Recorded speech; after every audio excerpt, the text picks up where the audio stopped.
जहाँ मंदिर में दाना चुक्कर चिड़िया मस्जिद में पानी पीती है और दुर्गा माँ की चुनरी को बेगम सलमा सीती है। एक वो रफी था जो महफिल महफिल रघुपति राघव गाता था, प्रेमचंद भी बच्चों को ईदगाह सुनाता था, कभी कन्हैया की महिमा गाता रसखान सुनाई देता है। तो भाजपा ना रामवादी है, न कृष्णवादी है, न हिंदूवादी है, न धर्मवादी है। भाजपा केवल नोटवादी है, केवल वोटवादी है, केवल नफरतवादी है, केवल घृणावादी है, केवल कट्टरतावादी है, केवल द्वेषवादी है। नीतीश कुमार जी और चंद्रबाबू नायडू जी विशाली विश्वबेल बीजेपी से लिपटकर पतझड़ बन जाएंगे कि अपनी भूख मिटाने के लिए सांप की अम्मा अपने अंडे निगल जाती है। हम नहीं कह रहे कि हमें सिर्फ नौकरियों में भागीदारी चाहिए, अरे हम कह रहे हैं हमारे अंदर जो प्रतिभाएं हैं, हमारा हुनर है, हम जो पढ़ाई लिखाई है, हमारा जो आधार है, राजनीति में है, खेल में है, मीडिया में है, कार्यपालिका में है, न्यायपालिका में है, विधायिका में है, हमारी जितनी संख्या है, संख्या बल के अनुपात में हमें हिस्सेदारी दे दीजिए। तो मोदी जी जातिगत जनगणना क्यों नहीं कराना चाहते? क्योंकि मोदी जी ओबीसी जन्मजात नहीं है, उन्होंने वो पिछड़े वर्ग की पीड़ाएं नहीं देखी। मणिपुर में बेटियों को नंगा घुमा दिया, मोदी जी को फर्क नहीं पड़ता।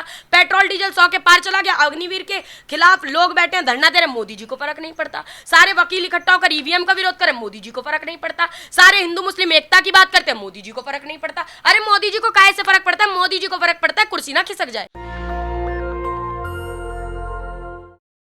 नमस्कार, आप देख रहे हैं नेशनल दस्तक और मैं हूं रंजय कुमार। देश में लोकसभा चुनाव समाप्त हो चुके हैं, सरकार की गठन की प्रक्रिया भी पूरी हो चुकी है और आज हमारे चैनल पे बात करने के लिए हमारे साथ मौजूद हैं साधना भारती जी, जो कि राष्ट्रीय प्रवक्ता भी हैं कांग्रेस की। मैम, आपका स्वागत है हमारे चैनल पे। बहुत बहुत धन्यवाद रंजय जी। 4 तारीख को रिजल्ट आए और अब सरकार का जो है गठन की प्रक्रिया पूरी हो चुकी है और आप लोग कह रहे थे कि सरकार बनाएंगे, तो क्या कहेंगे इस बात पे? देखिए, हमने तो 400 पार का नारा दिया नहीं था, 400 पार का नारा दिया मोदी जी ने। मोदी जी ने 400 पार का नारा लगाया, अपने आप को स्वघोषित परमपिता परमात्मा का देवदूत बताया, लेकिन जनता ने उन्हें सबक सिखाया। लोकतंत्र की जनार्दन जनता ने मोदी जी को आईना दिखाया और उन्हें ये बताया महिलाएं, रोजगार, महंगाई सहित SC ST OBC के कल्याण के लिए जातिगत जनगणना के मुद्दे को जनता ने सही ठहराया और उसका साथ निभाया। नहीं तो यूपी के अंदर इतना बड़ा जो आपने शिफ्ट देखा वोट का, वो कभी देखने को नहीं मिलता आसानी से। अयोध्या हार गए भगवान राम जी की नगरी में।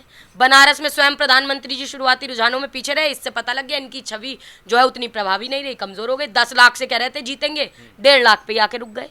और रामेश्वरम हार गए, रामटेक हार गए, सीतापुर हार गए, रामपुर हार गए, हनुमान जी की जन्मभूमि कोप्पल हार गए। अयोध्या की नगरी ने तो सबक सिखा दिया और ये बता दिया कि भगवान राम जी को लाने की हैसियत किसी की नहीं है, भगवान राम जी सबको लाए हैं, ये कहना पड़ेगा। और मोदी जी ने जिन पर एक्शन नहीं लिया उन पर जनता ने एक्शन ले दिया। तो जो राम का अपमान करते हैं, भाजपा उनका सम्मान करती है, तो ये राम के नहीं है। मैं तो कहती हूँ जो राम का नहीं वो किसी काम का नहीं। तो भाजपा ना रामवादी है, न कृष्णवादी है, न हिंदूवादी है, न धर्मवादी है। भाजपा केवल नोटवादी है, केवल वोटवादी है, केवल नफरतवादी है, केवल घृणावादी है, केवल कट्टरतावादी है, केवल द्वेषवादी है। भाजपा का केवल एक ही काम है, चंदा दो धंधा लो। और भाजपा का केवल एक ही काम है, राम राम जपना और पराया माल अपना। ये इनका धंधा बन गया है, धर्म को धंधा बनाना इनका काम हो गया है। और आज ये सोचिए, जो मोदी जी कह रहे थे मोदी की गारंटी, जो मोदी जी कह रहे थे एक अकेला सब पर भारी, जो मोदी जी संसद में कह रहे थे कि भाजपा 370 पार करेगी और 30 सीटें पूरी एनडीए ठगबंधन को दे रहे थे और कह रहे थे कि एनडीए ठगबंधन को 30 सीटों में समेट के कह रहे थे 400 पार हो जाएगा।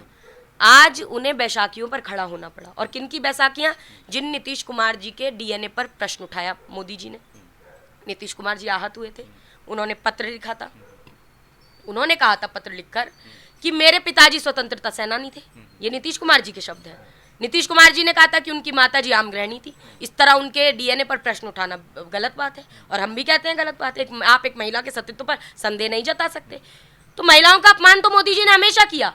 एक पिछड़े वर्ग के मुख्यमंत्री नीतीश कुमार जी के DNA तक प्रश्न उठा दिया। चंद्रबाबू नायडू जी को उन्होंने यूटर्न बाबू तक बता दिया। चंद्रबाबू नायडू जी को मोदी जी ने बल्लाल देव की उपाधि दे डाली। चंद्रबाबू नायडू जी ने मोदी जी को आतंकवादी तक कह दिया था। तो आज ये देखने का विषय है कि आज ये क्यों साथ में है। तो आज सवाल है कि क्या बीजेपी विशैली विश्वबेल बीजेपी से लिपट कर चंद्रबाबू नायडू जी और नीतीश कुमार जी अपना हरा भरा अस्तित्व संभाल कर रख पाएंगे, अमिट रख पाएंगे, या फिर अपनी स्वार्थ सिद्धि के चलते नीतीश कुमार जी और चंद्रबाबू नायडू जी विशैली विश्वबेल बीजेपी से लिपटकर पतझड़ बन जाएंगे। और मेरी बात ध्यान रखिएगा कि अपनी भूख मिटाने के लिए सांप की अम्मा अपने अंडे निगल जाती है। बिल्ली प्रसव पीड़ा के बाद अपना ही कोई नवजात शिशु कई बार निगल जाती है। और ये सर्वविदित कहावत है कि दूध का जला छाछ भी फूक फूक कर पीता है। भाजपा और एनडी ठगबंधन के संगी सारथी दलों से एक ही निवेदन है मेरा और एक सुझाव है कि भाई अपने अपने सांसदों पर निगाह रखें, सावधान रहें और सतर्क रहें। कहीं ऐसा ना हो कि नीतीश कुमार जी और चंद्रबाबू नायडू जी के सांसद सहित पूरी पार्टी को भाजपा अपनी तरफ खींच ले और निपट नितांत सड़क पर खड़े रह जाएं, झोला उठाकर जाना पड़े और पैरों के नीचे से राजनीतिक जमीन खिसक जाए और फिर बाद में आप पछताएं तो फिर पछताए का हो तो जब चिड़िया चुग गई खेत। तो इसीलिए ध्यान रखें, सतर्क रहें। ये विषैली विषबेल है बीजेपी, जो इससे लिपटा वो सूखकर पतझड़ हो गया। इसके कई सारे उदाहरण पक्ष विपक्ष के नेता आपको मिल जाएंगे। खास तौर पर क्षेत्रीय राजनीतिक दलों का अस्तित्व डकारने का काम मोदी शाह ने किया।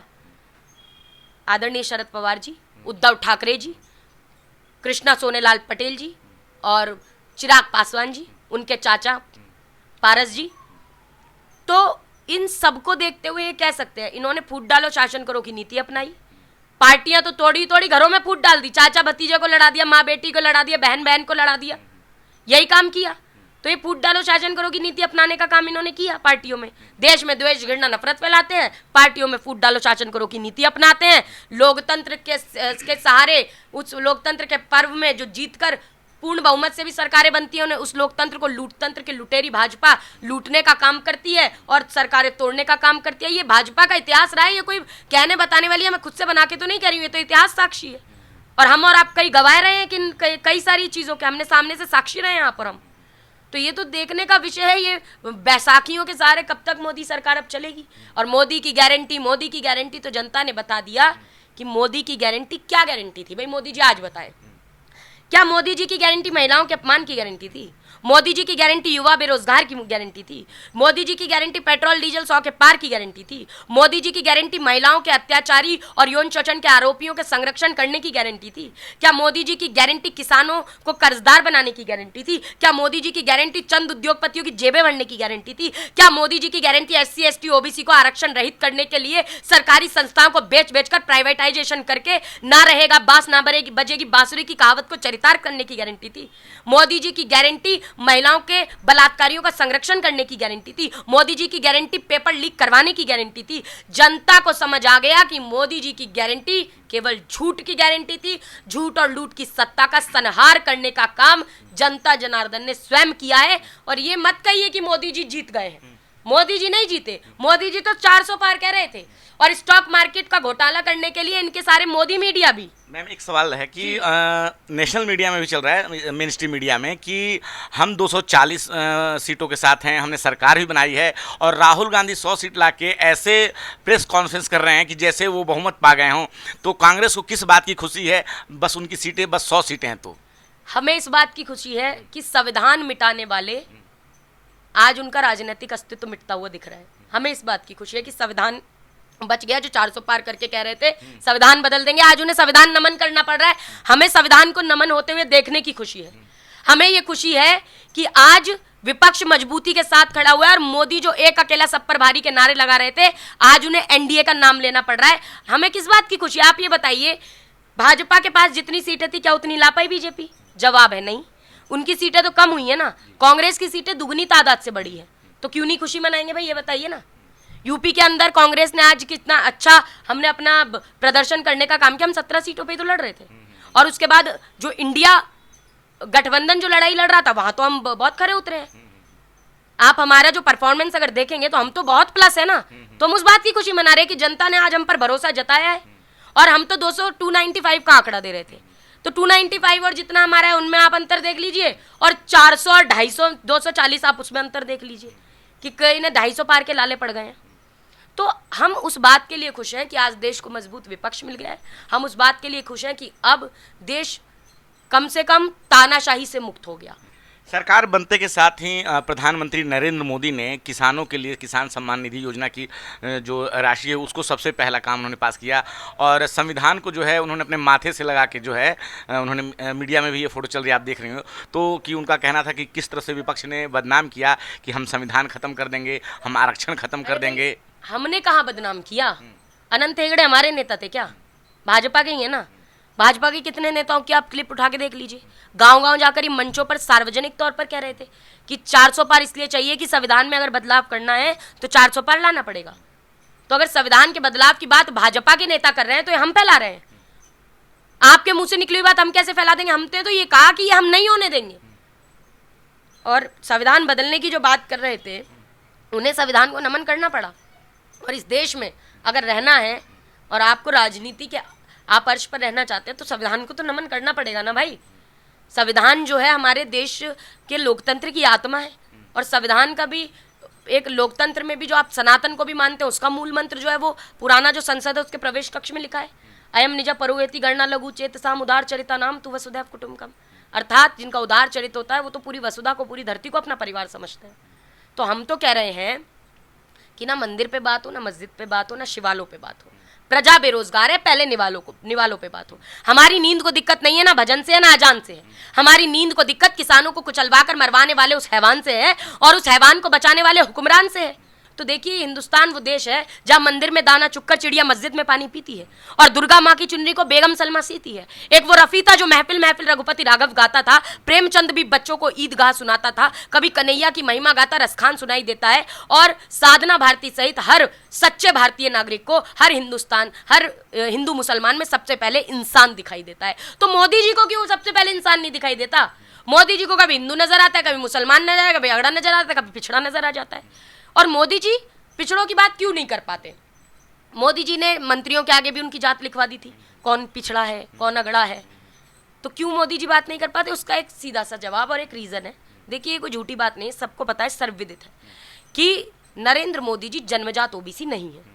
मोदी जी ने गुजरात के मुख्यमंत्री बनने के बाद अपनी अगड़ी जाति को पिछड़े वर्ग की सूची में शामिल कराया। क्या कारण था? कारण स्पष्ट था कि मोदी जी पिछड़े वर्ग का वोट बटोरना चाहते हैं। देश में आधी से अधिक आबादी किसी एक समुदाय की आपको पता है जिस तरह बिहार में आया 85% है SC ST OBC, तो आप उनका वोट लेने के लिए आप कुछ भी करेंगे। भाजपा वैसे ही करती है क्योंकि ये तो जाति धर्म को धंधा बनाने का काम करते हैं। तो इसीलिए अगर मोदी जी जन्मजात ओबीसी होते तो जातिगत जनगणना कराने का काम करते। मोदी जी जन्मजात ओबीसी होते तो नीतीश कुमार जी के DNA पर प्रश्न उठाने का काम नहीं करते। मोदी जी जन्मजात ओबीसी होते तो 10 साल पूर्ण बहुमत में सरकार रही, अध्यादेश लाते और 49.5% का कैप, जिसके कारण मध्य प्रदेश में पूरा 27% आरक्षण नहीं मिल पाता, उसको हटाने का काम करते। लेकिन मोदी जी ने ऐसा कुछ नहीं किया। उल्टा मोदी जी ने जाकर सुप्रीम कोर्ट में एफिडेविट देने का काम किया, हलफनामा दिया सुप्रीम कोर्ट में 2019 में मोदी सरकार ने कि हम जातिगत जनगणना मोदी सरकार नहीं करा सकती क्योंकि इसकी प्रक्रिया जटिल है। अगर प्रक्रिया जटिल थी तो बिहार में कैसे हो गई जातिगत जनगणना? ये आप जिस तरह से प्राइवेटाइजेशन करने का काम कर रहे हैं। और देखिए मैं तो स्पष्ट कहती हूँ, मैं इन मुद्दों पे खुल के बात क्यों करती हूँ। लोग कहते हैं भैया जातिवाद की, मैंने एक नेशनल न्यूज चैनल पे बैठी थी तो उसके एंकर भी फर गई जब मैंने जातिगत जनगणना की बात की। वो कहने लगी कि भाई आप तो जातिवाद की बात करें। अरे हम न्याय की बात कर रहे हैं, जितनी जिसकी संख्या बारी उतनी उसकी भागीदारी। कहते हैं लोकतंत्र में बहुमत का शासन होता है, तो जब लोकतंत्र में बहुमत का शासन होता है तो फिर जिनका बहुमत देश में है उनका शासन प्रशासन में क्यों नहीं, उनका शासन कार्यपालिकाओं में क्यों नहीं? हम नहीं कह रहे कि हमें सिर्फ नौकरियों में भागीदारी चाहिए। अरे हम कह रहे हैं हमारे अंदर जो प्रतिभाएं हैं, हमारा हुनर है, हम जो पढ़ाई लिखाई है, हमारा जो आधार है, राजनीति में है, खेल में है, मीडिया में है, कार्यपालिका में है, न्यायपालिका में है, विधायिका में है, हमारी जितनी संख्या है, संख्या बल के अनुपात में हमें हिस्सेदारी दे दीजिए और SC ST OBC सहित सर्व समाज को दे दीजिए। अब इनसे पूछ लीजिए मीडिया में कितने OBC हैं, आपके चैनल में कितने OBC काम करते हैं तो भी फर जाएंगे। कहते हैं जातिवाद की बात कर रहे हैं और यही channel Maurya land, Jat land, Lodhi land, Yadav land, Shakya land लिखकर डिबेट कराते हैं, तब जातिवाद नहीं झलकता। जब ये एक विशेष जाति का नाम लेकर महिमा मंडन करते हैं तब आपका जातिवाद नहीं झलकता। अरे हम तो सामाजिक न्याय की बात कर रहे हैं जो संविधान का आधार है बहुत मजबूत। संविधान में ये कहा गया सबको बराबर की हिस्सेदारी हो। संविधान किसी के साथ विसंगति की बात नहीं करता, तोड़ मरोड़ की बात नहीं करता। हम कह रहे हैं कि हमें तो आप इसमें जो अध्यादेश लाना चाहिए आप ला देते, नहीं ला पाया। तो हम ये कह रहे हैं कि जितनी जिसकी संख्या उसके हिसाब से आप दे दीजिए। तो मोदी जी जातिगत जनगणना क्यों नहीं कराना चाहते? क्योंकि मोदी जी OBC जन्मजात नहीं है। उन्होंने वो पिछड़े वर्ग की पीड़ाएं नहीं देखी।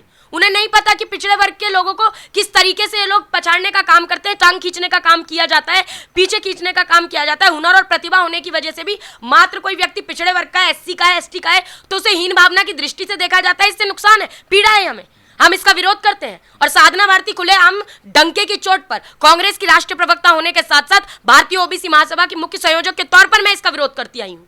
और ये हमारा अधिकार है, हम करेंगे। इसमें मोदी जी को दिक्कत पता नहीं क्या है, मोदी जी कुछ करना ही नहीं चाहते, तानाशाही करना चाहते हैं। सांसद कोई करेगा, धरने पर वॉकआउट कर दिया, धरने पर बैठे, मोदी जी को फर्क नहीं पड़ता। मणिपुर में बेटियों को नंगा घुमा दिया, मोदी जी को फर्क नहीं पड़ता। पेट्रोल डीजल 100 के पार चला गया, अग्निवीर के खिलाफ लोग बैठे हैं, धरना दे रहे, मोदी जी को फर्क नहीं पड़ता। सारे वकील इकट्ठा होकर ईवीएम का विरोध करें, मोदी जी को फर्क नहीं पड़ता। सारे हिंदू मुस्लिम एकता की बात करते हैं, मोदी जी को फर्क नहीं पड़ता। अरे मोदी जी को काहे से फर्क पड़ता है? मोदी जी को फर्क पड़ता है कुर्सी ना खिसक जाए। अब कुर्सी ना खिसक जाए, इसीलिए 2 बैसाखियां हैं, तो अब उन बैसाखियों का ध्यान रख रहे हैं मोदी जी। इसीलिए मैं कह रही हूं, सतर्क सावधान रहने की सबसे ज्यादा जरूरत उन्हीं बैसाखियों में बैठे नेताओं को है जो बैसाखी बन के बैठ तो गए हैं। कहीं ऐसा ना हो आपकी बैसाखी आपके ही हाथों में ना रहे। सवाल है, कंगना जी को एज ए सांसद बनने के बाद उनको थप्पड़ लगा है, क्या कहेंगे इस बात? नहीं, देखिए, बड़ी ही निंदनीय घटना है। मैं मानती हूं कि किसी भी चीज़ का विरोध हिंसा नहीं हो सकता, क्योंकि हम तो देखिए गांधीवादी विचारधाराओं पर चलने वाले लोग हैं। ये बात अलग है कि हाँ, कंगना रनौत जी ने किसान आंदोलन चलते वक्त किसानों को खालिस्तानी आतंकवादी जैसे शब्दों से संबोधित किया, जिसका विरोध मैं लगातार किसान आंदोलन के समय, मैं किसान आंदोलन में भी गई क्योंकि मैं खुद किसान परिवार की हूँ, तो मैं स्वयं वहाँ आंदोलन में भी गई। मैंने लगातार, मैं 6 हम लोग डिबेट करते थे दिन भर में, तो लगातार हम इसका विरोध करते थे कि भाजपा के नेताओं के द्वारा कहा गया, कंगना रनौत जी के द्वारा कहा गया, किसी के भी द्वारा आप किसी को आतंकवादी, खालिस्तानी, धर्म के नाम पर, जात के नाम पर आतंकवादी, सब कुछ भी आप नहीं कह सकते। यह अधिकार आपको लोकतंत्र में किसी ने नहीं दिया। आपको फ्रीडम ऑफ स्पीच है, लेकिन आप ये नहीं कर सकते। लेकिन इसका जब आप कोई व्यक्ति गुस्से में भरा हुआ बैठा है या रोष है, अपना रोष अगर आपको व्यक्त करना है तो एक तरीका हो सकता है, लेकिन आप किसी पर हिंसा करें, थप्पड़ मार दें, मैं इसकी बिल्कुल भी पक्षधर नहीं हूँ। तो मुझे लगता है मैं इसका पक्ष तो बिल्कुल नहीं लूँगी। जो हिंसा हुई है, बिल्कुल किसी को हिंसा नहीं करनी चाहिए। थप्पड़ मारना, किसी के ऊपर किसी भी तरह का अटैक करना, मैं बिल्कुल इसकी पक्षधर नहीं हूँ। लेकिन मैं कंगना रनौत जी को एक सलाह देना चाहूँगी कि किसी भी किसान परिवार, आप किसान परिवार की नहीं है या तो आपको नहीं पता कि कैसे किसान काम करता है, तो किसी भी किसान के परिवार को आप इस तरीके से लांछन लगाने का काम आप भी मत कीजिए। नहीं तो इस तरह से जब रोष व्यक्त होता है तो गलत है। देखिए कि होता है कि किसी व्यक्ति का रोष किसी तरीके से व्यक्त होता है, कोई किसी तरह के, हम उस रोष जो व्यक्त किया है उस तरीके को हम नकारते हैं। लेकिन ये हिंदुस्तान में ऐसा जो हो रहा है, इस तरीके के वाक्यों को बोलना भी मुझे लगता है निंदनीय। कंगना रनौत जी की तरफ से जो बोला गया वो भी गलत, और उनके बाद में जो एक्शन का रिएक्शन हुआ वो भी मुझे लगता है गलत है। एक सवाल मैम, क्या अंदर खाने से अभी भी प्रयास चल रहा है कि कांग्रेस फिर से सरकार बना ले? हालांकि सरकार की गठन की प्रक्रिया जो 18वीं लोकसभा जो चुनाव उसमें पूरी हो चुकी है, तो क्या कांग्रेस अभी भी नीतीश जी से, नायडू जी से संपर्क में है कि हम कैसे भी करके सरकार बना लें? देखिए, हमने कभी तोड़फोड़ की बात हम नहीं करते, हम तोड़ने की बात नहीं करते, हम तो जोड़ने की बात करते हैं। तोड़ने की बात तो भाजपा करती है, इतिहास रहा है तोड़ने का, लेकिन हम जोड़ने की बात करते हैं, हम समरसता सद्भाव की बात करते हैं। हमारा लक्ष्य सिर्फ कुर्सी पर बैठना नहीं है, लेकिन हम ये चाहते हैं, मेरा खासकर तौर पर ये मानना है कि नीतीश कुमार जी ने जिस तरह बिहार की जातिगत जनगणना कराई, क्योंकि वो कह रहे हैं जातिगत जनगणना के मुद्दे पर रहेंगे, तो क्या वो केंद्र में जातिगत जनगणना करा पाएंगे? क्योंकि मोदी जी तो एफिडेविट देकर कह दिया उन्होंने, मैं नहीं करा सकता 2019 में ही। तो मोदी जी से करा पाना भी बड़ी मुश्किल बात है, क्योंकि मोदी जी पिछड़े वर्ग का हित चाहते ही नहीं है, वो तो सिर्फ ढोंग और पाखंड करते हैं पिछड़े वर्ग के नाम पर। तो अब नीतीश कुमार जी की इस बात पे भी ठनेगी, अग्निवीर योजना का विरोध कर रहे हैं, इस पर भी ठनेगी। तो देखना ये बैसाखियाँ कब तक चल पाएंगी। और मैं फिर कहूँगी, सावधान और सतर्क रहना पड़ेगा। एक बात मैं ऐड करना चाह रही थी, आपने पुरी की बात की थी, जगन्नाथपुरी जी की। तो जगन्नाथपुरी में जो प्रत्याशी हैं, उन जो प्रत्याशी खड़े हुए थे उनमें से एक प्रत्याशी को बिठाया गया, ये कहा गया चुनाव नहीं लड़ना।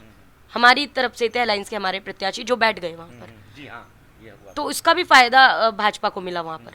अब कैसे बिठाया गया वो तो वहाँ का विषय है, क्योंकि मैं उसमें नहीं पढ़ना चाहती, वहाँ की ज़्यादा जानकारी मुझे नहीं है कि हुआ क्या एग्जैक्टली वहाँ पर। जो उन्होंने पत्र लिखकर ये कहा कि मैं नहीं लड़ना चाहती, मुझे नहीं लड़ना, जो भी है, तो वहाँ पर उसका भी फायदा उन्हें मिला। तो सीधी बात यह है कि छल से और छल कपट के द्वारा ये सत्ता हासिल करने का प्रयास करते हैं, वहाँ भी वही हुआ। नहीं तो जगन्नाथ जी का भी कोप कुछ ज़्यादा दिन ये बच नहीं पाएंगे, उससे भी, ये भी है। और दूसरी बात, हम तोड़फोड़ की बात करते नहीं हैं, हम तो खुद ही देख रहे हैं, आप भी देखेंगे कितने दिन चलेगी, स्पीकर किसको पद देंगे। अब कई बातें आ रही हैं कि स्पीकर पद रहेगा तो भी खतरा है, भाजपा के पास चला गया तो इन्हें खतरा है। तो मैं तो कह ही रही हूँ, वैसे ही खतरा है। ये मोदी शाह जो है, ये क्षेत्रीय राजनीतिक दलों के लिए सबसे बड़ा खतरा है, उनका अस्तित्व डकार जाते हैं। बड़े छोटे छोटे क्षेत्रीय दलों के जो बड़े बड़े राजनीतिक नेता हैं, उनका अस्तित्व अधर में लटका दिया है इन्होंने। प्रधानमंत्री मोदी ने पिछले 10 सालों में विपक्ष को लगातार इस बात को लेके इस बात पे प्रहार किया है कि विपक्ष सदन नहीं चलने देता है, तो क्या आगे की भूमिका रहेगी? देखिए, जब विपक्ष सदन नहीं चलने देने की बात तो बिल्कुल निराधार है। हम सीधी बात करें, इनका तो पूर्ण बहुमत में सरकार थी, हम क्या नहीं चलने दें, हम विरोध तो करेंगे ना जब आप कुछ गलत करेंगे तो। तो हमने विरोध किया। दूसरी बात, पैसा खर्च करने की बात, ये मीडिया के एंकर्स कवर फायर देते हैं भाजपा के प्रवक्ताओं को, तो उसमें देखिए सुषमा स्वराज जी, लालकृष्ण अडवाणी जी, अरुण जेटली जी स्वयं कहते थे कि अगर जनता की बात उठाने में कई हजार करोड़ रुपए खर्च हो भी रहा है संसद का, तो क्या हो गया, कोई फर्क नहीं पड़ता। तो जब वहां उन्होंने कह दिया तो भाई हम भी तो जनता की बात उठा रहे थे, तो ये बिल्कुल निराधार बात है, तो बेतुकी बात है। ये मोदी जी के पास कोई काम नहीं है, पूरे चुनाव में मुसलमान मटन मछली करते रहे और एंड में महिलाओं के सम्मान की पूरी मर्यादा लांघ दी और प्रधानमंत्री पद की गरिमा गिरा दी और मुजरे तक पहुंच गए, उसका तो खामियाजा भुगत लिया। दूसरी बात जो आप कह रहे हैं हमारी क्या रणनीति रहेगी, बहुत अच्छे हमारे सांसद तेज तर्रार बोलने वाले संसद में पहुंचे हैं, कई सांसद ऐसे पहुंचे हैं, पूरी तरह आवाज उठाएंगे।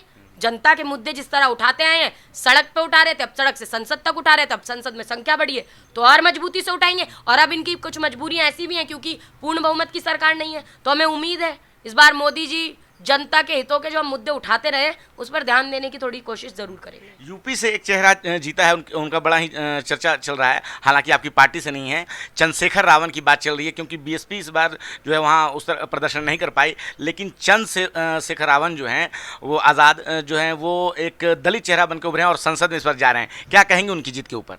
देखिए बहुत अच्छी बात है, जो ज़मीनी लोग हैं जो आंदोलन करते रहे हैं तो उन्हें आगे आकर राजनीति में सबका, ये तो संवैधानिक हमारा अधिकार है, जनता ने उन्हें मैंडेट दिया है तो उस पर हम क्या कहें, तो जनता ने उनको जिताकर वहाँ भेजा है।